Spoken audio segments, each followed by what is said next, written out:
켰어요? 잠깐만요. 지퍼가 고장났네? 아, 됐다. 사랑하는 시청자 여러분, 안녕하세요. 한 달면 이정덕입니다. 제가 요 S22 울트라를 들고 친구들을 만났었는데, 가서 딱 내려놓으면은, 야, 이게 노트야? 야, 근데 이거 왜 이렇게 커? 노트니까 크지. 왜 이렇게 커? 쓰는데 불편하지 않아? 뭐 이런 사람들이 있더라고요. 친구들 중에. 근데 이것과는 반대 사례로 저희 기획맨은 S21 플러스를 사용하고 있거든요. 근데 기획맨이 이걸 보더니 야, 이거 21 플러스랑 거의 똑같은 것 같은데? 난 이럴 거면 노트 샀지 하는 거예요. 21 플러스 좀 꺼내보세요. 이게 21 플러스고요. 이게 노트입니다. 22 울트라예요. 보면은 거의 똑같습니다. 그래서 그러니까 기획맨 입장에서는 이 S펜 뭐 그런 기능이 탐났나봐요. 그래서 나는 이럴 거면 노트 샀다. 그래서 오늘은 S22 플러스를 고민하고 계신 분들, 노트 지르라고, 나랑 같이 나락으로 떨어지자고 꼬드기는 컨텐츠 할 겁니다. S22 플러스를 고민 중인 사람이 노트가 너무 커서 싫다라고 할 만한 이유가 그거는 전 아니라고 생각합니다. 그 몇 미리 차이도 안 나. 제가 실제로 재봤어요. 그거 인서트로 보여드리고, 오늘은 그런 꼬드기는 컨텐츠라는 거 좀 감안하고 봐주시면 됩니다. 뭐 억바라고 뭐라 하면 안 돼요. 약속! 어쨌든 바로 크기부터 가보죠. 크기는 제가 손에 직접 쥐어봤어요. 디지털 프라자 가서 봤는데 22 플러스가 21 플러스보다 작은 건 맞지만 그냥 S22 플러스랑 울트라를 비교해 보면은 딱 봤을 때 그 디자인적 차이에서 오는 차이는 있지만 사이즈에서 막 22 플러스가 작은데? 울트라가 너무 큰데? 뭐 이런 건 없었어요. 일단 딱 대보면은 가로 사이즈 거의 차이 없고요. 가로 사이즈는 실제로도 2.1mm 차이가 나고요. 세로 사이즈는 약간 차이가 있습니다. 세로 사이즈는 약간 체감이 되는데 세로 사이즈 차이가 약 6mm. 쥐어봤을 때도 막 둘 다 가로 사이즈 큰 차이가 없으니까 비슷해요. 한 손에 잡기 불편한 건 매한가지였다. 오히려 S22 플러스는 플랫 디스플레이가 적용되다 보니까 엣지 디스플레이는 사실 여기 요 곡면이 이쪽이 이렇게 곡선이잖아요. 여기가 근데 곡선이거든요. 여기가 플랫이랑 달라요. 그래서 이런 차이에서 오는 그 그립감의 차이가 있더라. 오히려 노트가 편하다고 할 사람들도 꽤 있을 것 같다, 이런 생각이 들었습니다. 고객님, 22 울트라가 너무 커서 22 플러스로 간다는 거는 조금 사이즈에 대한 오해가 있으세요, 고객님. 오해가 있으시니까 이런 거는 제가 또 차근차근 설명을 드리겠습니다. 일단 대보면 별로 차이 없다. 스펙적인 것들을 보면은 또 여러 가지로 차이가 나는데, 일단 카메라, 울트라가 플러스보다 더 나은 거 다들 아시죠? 자, 스펙을 한번 말씀드리면은 카메라 개수, 플러스는 3개, 울트라는 4개. 여기서부터 차이가 나고요. 그 다음에 스펙은 플러스는 메인 카메라가 5천만 화소입니다. 듀얼 픽셀 광각 카메라고요. 울트라는 1억 800만 광각 카메라입니다. 요 메인 카메라부터 일단 화소수가 2배 차이가 나죠. 그리고 22 플러스에는 1000만 망원, 그냥 망원이에요. 듀얼 픽셀 아니고. 근데 울트라에는 1000만 듀얼 픽셀 망원 카메라입니다. 요게 3배쯤 할 때 사용하는 카메라고요. 광각 카메라는 S22 플러스에는 1200만 초광각 카메라가 들어갔고, 22 울트라에는 1200만, 이것도 듀얼 픽셀 초광각 카메라입니다. 22 울트라에는 망원 카메라가 하나 더 있는데, 얘도 1000만 듀얼 픽셀 망원 카메라. 요게 10배쯤 할 때 사용하는 카메라입니다. 이 녀석도 상당히 쓸만하더라고요, 써보니까. 그 다음에 전면 카메라 차이도 나고요. 전면 카메라는 22 플러스는 1000만 화소, 22 울트라는 4000만 화소입니다. 4배 차이네. 메인 카메라는 5000만 화소랑 1억 화소, 이렇게 2배 차이가 나는데, 그냥 그런 말 할 수 있어요. 5000만이나 1억 화소나 뭔 차이냐, 요만한 디스플레이 써보는데 그게 뭔 차이가 있냐라고 말할 수 있는데, 맞습니다. 제가 한번 위력을 한번 보여드릴게요. 저 멀리 버스 정류장 보이시나요? 잠깐만, 이거 어딨어? 됐다. 버스 정류장 요거요. 요거. 이게 일단 10배 좀 망원이고, 10배 좀 일단 이거보다 차이 나. 망원 카메라 10배 좀 망원 카메라 따로가 있어서 진짜 쓰기 편해요. 이게 카페에서 감성샷 같은 거 크롭으로 하는 거 유행인데 그런 것도 좋고, 100배 줌으로 가버리죠. 강북 01 근현대사 기념관 이런 거 다 보이고, 그 다음에 이거 손떨방 돼가지고 되게 안정적이죠. 100배 줌이 원래 엄청 흔들려야 되는데 찰칵 이 정도 보인다. 노 스모킹, 버스 정류소 승차 회로에서부터 10m 이내 보도에서 흡연중 과태료 10만원 부과됩니다. 여기까지 보이네요. 저 보세요. 저기 지금 버스 내린 저기 지금 보여요? 저기입니다. 저기에 있는 저 노 스모킹 요 글씨가 보인다. 100배 줌으로. 이런 거죠. 이런 게 있고, 그냥 10배 줌 망원 카메라 되고 안 되고 차이는 저는 그거 유용할 것 같아요. 저는 솔직히 카페에서 10배 줌으로 찍은 거 지금까지도 꽤 되거든요. 쓰면서 마음에 들었어요. 이거는 뭐 진짜 좋고 3배 줌보다 10배 줌이 확실히 크롭하는 맛도 있고 딱 좋습니다. 그 감성, 아이폰 감성 같은 거 노트인데 된다. 이런 거 말씀을 드리고, 그 다음에 가변 주사율 차이가 있습니다. 가변 주사율은 일단 이 울트라는 1Hz부터 120Hz까지 지원을 하고 22 플러스 같은 경우에는 22랑 똑같아요. 22 플러스인데 22랑 똑같아. 48Hz부터 120Hz까지. 근데 이게 제가 처음 봤을 때는 아니 어차피 60Hz나 120Hz 쓸 건데 이게 뭔 상관이지 싶었어요. 근데 차이가 있더라고요. 뭐냐면은 이거는 배터리 효율과 관련된 거예요.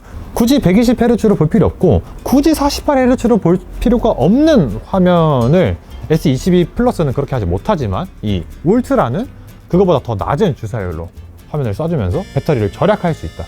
이런 효과가 있죠. 그리고 배터리 얘기가 나와서 말인데 배터리 용량도 22 플러스는 4500mAh고 이 22 울트라는 5000mAh예요. 이렇게 500mAh가 더 많으면서 가변 주사율까지 끝났다.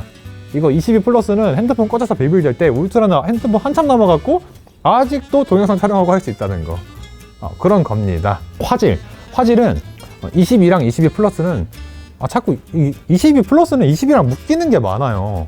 이거 끝부터 벌써 다른 거잖아. 울트라는 어나더 레벨이신 거잖아. 아무튼 그 22 플러스는 FHD 플러스입니다. 근데 얘는 QHD 플러스예요.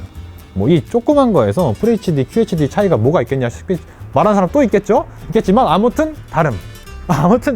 QHD 다릅니다. 그 다음에는 용량은 일단 22 플러스는 256기가 고정이에요. 아니 요즘에 4K 콘텐츠도 많고 사진도 화질 막 엄청 좋아져서 용량 많이 차지하는 바당에 256으로 뭐해. 심지어 이제 외장 메모리 지원도 안 되기 때문에 거거 익선 뭐 이런 말들이 많이 돌고 있죠. 하지만 이 울트라는 256도 있지만 그걸 넘어서 512기가 더 넘어서 전문가 영역으로 1TB까지 지원을 합니다. 이거는 전 정말 크다고 봐요. 내가 22 울트라 256 쓰는 사람 입장에서 그런 말 할 건 아니지만 저는 512 사고 싶은데 못 산 거고요. 분명히 512 쓰실 분들이 많을 거라 생각합니다. 뭐 할 수 있는 거랑 못하는 건 차이가 크니까요. 그 다음에 디자인에서 또 큰 차이가 있는데 사실 디자인 같은 건 조금 취향 차이가 나니까 넘어가고, 노트 22 울트라 쓰는 입장에서 요 뒷면 이렇게 물방울 디자인 된 거, 뭐 요즘 22는 컨트롤 컷 뭐 그런 거라고 하는데 카메라 구형 나눠져 있잖아요. 그거에 비해서 좀 볼 때 이쁘다, 그 정도 이쁘다, 괜찮다 말씀을 드립니다. 그리고 뭐 디자인 얘기하니까 또 엣지 디스플레이 말하게 되네. 엣지 디스플레이가 편합니다.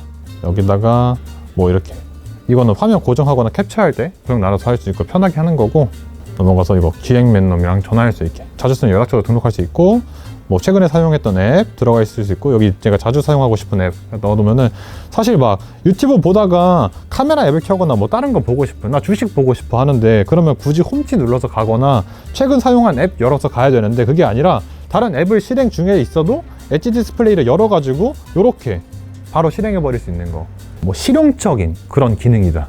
실제로 노트를 사용하고 계신 분께 이 엣지 디스플레이가 정말 편하다라는 얘기를 듣고 제가 좀 적극적으로 사용해보고 있는 겁니다. 근데 진짜 써보니까 괜찮아요. 이제 다들 아실 만한 거, 다들 아시지만 정말 강력한 녀석, S펜이 나왔습니다. 딸깍? 화면 꺼졌지만 S펜 빼자마자 벌써 난리야. 나 좀 써줘, 필기 좀 해줘, 벌써 난리예요. 이 S펜, 이거 일단 꺼진 화면에서 빠른 메모가 가능한 거 가장 큰 장점 중 하나고요. 그 다음에 22 울트라를 쓰거나 22 플러스를 쓰는 분들 중에 이렇게 한 손으로 엄지 막 이렇게 하다 보면은 엄지가 아프고 막 손목 터널 증후군이 올 수도 있어요. 이거는 둘 다 올 거예요. 오는데 저는 요즘 손목이 아플 것 같으면 그냥 S펜 뽑아서 이걸로 웹서핑을 합니다. 이걸로 웹툰 보고, 사실 이게 타자 치는 것만 조금 느려질 뿐이지 그냥 이렇게 웹서핑을 하거나 웹툰을 보면서 감상할 때는 오히려 이 엄지 안 아프고 손목 안 아파서 오히려 좋아요. 그래서 저는 S펜을 약간 조금 다른 의미 용도로 쓰고 있는 것 같긴 한데, 이렇게 그냥 평소에 뭐 굳이 메모를 안 하더라도 분명히 쓸 일이 생긴다. 버스에서 오늘 오면서 이거 쓰면서 왔거든요. 그리고 보다가 딱 중요한 거 있으면은 캡처 하기도 좋고, S펜으로 하기도 좋고, 그건 엣지 디스플레이를 하기도 좋고, 이런 게 있다. 그리고 이제 우리 기획맨 같은 분들, 이런 노트 같은 거 아빠폰이라 생각했지만 일을 하다 보니까 이런 S펜의 메모, 빠른 피드백, 이런 게 너무 필요한 그런 비즈니스맨들, 노트에 대한 편견 이제 버리세요. 여러분 그냥 노트로 PDF 파일 받아서 바로 거기다가 이렇게 피드백 해가지고 바로 PDF 파일 그대로 전송할 수도 있고, 비즈니스 같은 거 할 때 정말 이점이 많습니다. 뭐 백수인 내가 할 말은 아니지만 우리 기획맨은 이런 비즈니스 하시는 분들은 진짜 확실히 그 빠른 피드백이나 뭔가 그런 게 중요하잖아요. 말로 표현하기 힘든 것들이 있는데 그 가뜩이나 말로 표현하기 힘든 거를 글로 표현하려고 하면은 그것도 너무 어려워서 시간이 오래 걸려. 뭐 시간이 오래 걸려서 그렇게 고심해서 글로 적었다 쳐 보냈는데 못 알아들어. 그 사람도 읽고 이게 뭔 소리야. 왜냐면 글이 길어지잖아요. 글이 길어지니까 뭔가 간단 명료하게 설명하기 어려운 게 있을 때 크림으로 설명하던가 딱 이렇게 하는 거예요. 자, 이렇게 사진 찍어봤고요. 이 사진을 받았다고 칩시다. 그럼 여기서 만약 여기서 지금 요 있죠, 요 나무 나무 옆에 요 가운데 요거 하얀 거 요거 얘가 거슬려서 얘를 지워야겠는 거예요. 그래서 야, 가운데 그 허연 거 거슬린다, 지워라 했는데 걔가 요걸 지운 거예요. 가운데 허연 거라며. 아이 새끼야, 가운데 허연 거라고 했는데 요걸 지우는 거야. 이것도 나무도 허연데요? 하고. 근데 그러면 가운데에 저 쇠인지 뭔지 모를 나무 옆에 있는 거 거슬린다, 저거 지워라 해야 되는 거죠. 하지만 S펜이 있으면은 그냥 뭐 좀 해가지고 이렇게, 야 이거 지워, 이거 지워 딱 보내는 거죠. 공유해서 이렇게 카톡으로 딱 보내는 거죠. 이런 식으로 빠른 피드백. 뭐 이건 예를 든 거고, 사실 여러 업종에서 많이 쓸 수 있을 것 같아요. 뭐 메모하는 거는 뭐 한 비즈니스 업종에 국한된 게 아니잖아요. 그래서 아무튼 노트 사라 이겁니다. 22 플러스 고민 중인데 노트가 커서 싫다? 아, 절대 아님. 노트 그렇게 안 큼, 비슷함. 근데 기능 훨씬 좋음. 그 돈값함, 가격 비싸지만 돈값함.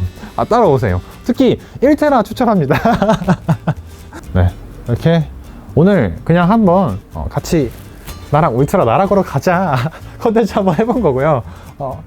너무 진지하게 받아들이지 말고, 근데 진짜 이건 고심해 보세요. 22 플러스에 비해서 사이즈 차이가 그렇게 크게 안 나는 겁니다. 뭐 사이즈 때문에 노트가 싫어 이런 분들은 그 편견을 깨시고 영상 마무리 하겠습니다. 지금까지 한달맨 이정덕이었고요. 시청해주셔서 감사합니다.